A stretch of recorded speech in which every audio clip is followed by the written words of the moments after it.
Hello বন্ধুরা, আজকে আমাদের পুচকার বাবা মানে আমরা তো যেহেতু তিনজন এখানে বাড়িতে থাকি, তো পুচকার বাবা আজকে এক সপ্তাহ ধরে বাড়ি ছিল না, মন্দিরে গিয়েছিল, তারকেশ্বর মন্দিরে গিয়েছিল। তো তারকেশ্বর মন্দির থেকে এখন বাড়ি ফিরছে আজকে, এখন মানে এই জাস্ট ভোরবেলা বাড়ি ফিরেছে। তো এখন বাজারে গিয়েছে আর কি কি নিয়ে আসছে তারকেশ্বর থেকে। তো চলো, মানুষটা আসলে তারপরে আলাপ আলোচনা হবে আর কি নিয়ে আসছে সেইগুলো জিনিস আমি শেয়ার করবো তোমাদের কাছে। বর্তমান আমি এখন সকালবেলা মুখ টুক ধুয়ে নিয়েছি, বাকি কাজগুলো এখন সারবো। তো কিছু একটা খাবার বানাবো। আর আজকে এক সপ্তাহ ধরে আমি পুচকাকে আমাদের স্কুল নিয়ে যেতে পারিনি, কেননা মানে এত দূর থেকে যাওয়া আসাটা খুব অসুবিধা হয়। আর সাইকেল নিয়ে যাবো আবার কখন, মানে আবার আসতে হবে এত দূর থেকে, আবার 2 ঘন্টা পরে আবার যাওয়া, মানে একটু অসুবিধা হয়ে যায় আর কি, তার জন্য যাওয়া হয়নি। কিন্তু আমি বাড়িতে পড়াশোনা করেছি, তো বাড়িতে পড়াশোনা করলেও আমি জানা মতে যে স্কুলটা রেগুলার রাখতে হয় বাচ্চাদের, সেই জিনিসটা একটা অভ্যাস, মানে অভ্যাসটা করা ভালো, তাই না? বাচ্চা মানুষ আগে প্রথমে তো স্কুল যেতে চায় না, বা কিছু মানুষ আছে যেতে চায়, কিছু মানুষ যেতে চায় না। তার মধ্যেও আছে যে কিছু কিছু বাচ্চা এত হিংসা করে, মানে সত্যি কথা। এই যে এখন ঘুমিয়ে আছে পাপা, এই যে আমাদের পাপা এখন, পাপা আসতেছে তোমার, পাপা আসতেছে, তাড়াতাড়ি উঠো। মানে কিছু কিছু বাচ্চা এত হিংসা করে ক্লাসে, সেদিনকে একটা বোতল ভেঙে দিয়েছে, তার আগেও ঝগড়াঝাটি করে, অশান্তি করে, মানে কি বলে, মানে আমি দেখো, আমি এটা বলবো না যে আমার বাচ্চা মানে কারোর সাথে ঝগড়া করে না, ছোট বাচ্চা করবে এইসব জিনিস, কিন্তু হ্যাঁ মানে এমন ভাবে করে যে এদিক থেকে এ কিছুই করে না, তারপরেও দেখি মানা শুরু করে দেয়। মানে এখন এই নালিশগুলো শোনা স্টার্ট হচ্ছে স্কুলে, মানে এরকম জিনিসটা আগে ছিল না। এই যে 1 বছর পড়েছে, 1 বছর এলকেজিতে পড়েছে, তখন কোনো অসুবিধাই ছিল না। কিন্তু এখন দেখছি যে যে একটু অন্য ক্লাসে গেল, তার মধ্যে স্টুডেন্টগুলো এরকম করা স্টার্ট করেছে। একদম ভালো লাগে না এসব করলে, দেখো। আর এমনিভাবে আঘাত করে, সেদিনে চোখের এই জায়গাটার মধ্যে, চোখ একদম এই জায়গাটার মধ্যে এরকম ভাবে গুঁতা মেরে দিয়েছে, এখানে মানে স্পট পড়ে গেছিল। তো আমি বলি যে আজকে চোখে যদি কিছু হয়ে যায় তো কে রিস্ক নেবে? কেউ রিস্ক নেবে না, কিন্তু ওরা ওরা কিন্তু কেউ রিস্ক নেবে না, বলবে যে কোথায় আমাদের ছেলে তো এমনি করেনি, আমাদের মেয়ে তো এমনি করেনি। তুমি হয়তো ও দুষ্টামি করেছে, ও মারতে গিয়ে গুতা লেগে গেছে, এমনি করে বলবে, ঠিক আছে? কেউ স্বীকার করবে না, কিন্তু কারো দোষটা কেউ মানে চায় না যে আমি মানে আমার ছেলের নামটা বা। আর একটা কথা কি, যে কেউ চায় না কখনো যে নিজের সন্তান নিজের কাছে, মানে যতই খারাপ হোক না কেন, কেউ চাবে না কখনো যে আমার সন্তান এই ভুলটা করেছে, তুমি ওকে মানে এই সেই মানে হ্যাঁ আমার ছেলে এই ভুলটা করেছে, কেউ স্বীকার করতে চায় না। সবাই চায় যে আমার মানুষটা কিভাবে, আমার ঘরের মানুষটা, আমার নিজের মানুষটা কিভাবে বাঁচবে, সেই জিনিসটাই সবাই কিন্তু চিন্তা করে। তো এমনিতেই আর কি। আমাদের ছাগলটা সকাল সকাল উঠে পড়েছে, খুব খারাপ লাগে যে দুটো ছাগল ছিল, একটা মরে গেল আর একটা আছে, মানে খুব খারাপ লাগে এইসব জিনিস, বাড়িটাকে ভরিয়ে রাখে ওরা।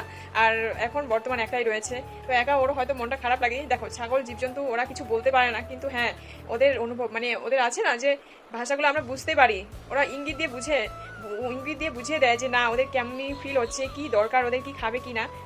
টুকটু, টুকটু, তুমি উঠছো উঠছো উঠছো উঠছো, এই যে দেখো যাচ্ছে গা বাইরে। ওই যে ও ও ভাবছে যে ওকে মারবে নাকি, এই জন্য চলে যাচ্ছে, দেখেছো? টুকটুক। আমি ওদেরকে দুটো বাচ্চাকে নাম দিয়েছিলাম, টুকটুক বলে নাম দিয়েছিলাম। তো টুকটুক বলে নাম দিয়ে এত সুন্দর করে ডাকতাম, আমি জানি না অন্য সব ছাগলগুলো কীরকম, কিন্তু আমাদের যে ছাগলগুলো রয়েছে সেগুলোকে টুকটুক বলে ডাকলেই মানে এত সুন্দর সাড়া দেবে। আর যতটা দূরে থাকুক না কেন, আমি যদি একবার ডেকেছি তো সেইভাবে একদম দৌড়ে চলে আসবে, মানে যাকে বলে যে রেস করে না, তো সেইভাবে একদম মানে সত্যি কথাই খুব মনটা খারাপ লাগে যে একটা ছাগল নেই। আসলে জীবজন্তু বা মানুষ, কারো কথা আমরা বলতে পারবো না, কার কখন মানে কি হয়ে যাবে আমরা একদম, এটা আমাদের হাতে নেই। যেহেতু ভগবান আমাদেরকে এই পৃথিবীতে পাঠিয়েছে, তো আমরা বলতে পারবো না যে কখন কার কি হবে। তো এটা সেটা ভগবান ভগবান জানবে, হয়তো বা ভগবান জানবে, তাই না? তো আমার বারান্দায় এখন এই যে কাপড়গুলো দেখতে পাচ্ছ, এই যে কাপড়গুলো, এগুলো আমি কালকে মানে ধুয়ে দিয়েছি, যখন দুপুরবেলা ধুয়ে দিয়েছিলাম। তো দুপুরবেলা ধুয়ে দিয়েছিলাম যখন, তখন দেখি পুরো বৃষ্টি এসে বাইরে ছিল, মানে আমি বুঝতে পারিনি বাইরে বৃষ্টি হচ্ছিল, কাপড় ছিল, তো আমি বুঝতে পারিনি, তার জন্য বৃষ্টিতে ভিজে গেছিলো। তো বিকালবেলা এখানে রেখে দিয়েছিলাম কাপড়গুলো এনে, এখন এগুলো শোকাতে দিই আর বাকি কাজগুলো করে নিই এখন তাড়াতাড়ি করে।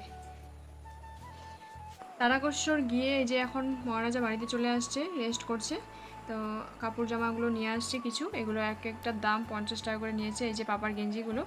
আর জুতাটাও অনেক কম দামে পাওয়া গেছে, মানে কি ওখানে কলকাতা বাজার, তো তো ওর বাবা গিয়েছিল তারকেশ্বর মন্দিরে, মায়াপুর স্কন মন্দিরে, কলকাতার বাজারে জামা কাপড়ের মানে খুব একটা বেশি দাম নেয় না, দাম নিলেও কিছু কিছু কাপড় মানে দাম বেশি হলেও কিছু কিছু কাপড় আবার মানে অনেক লাভ, কাপড়গুলো অনেক সুন্দর।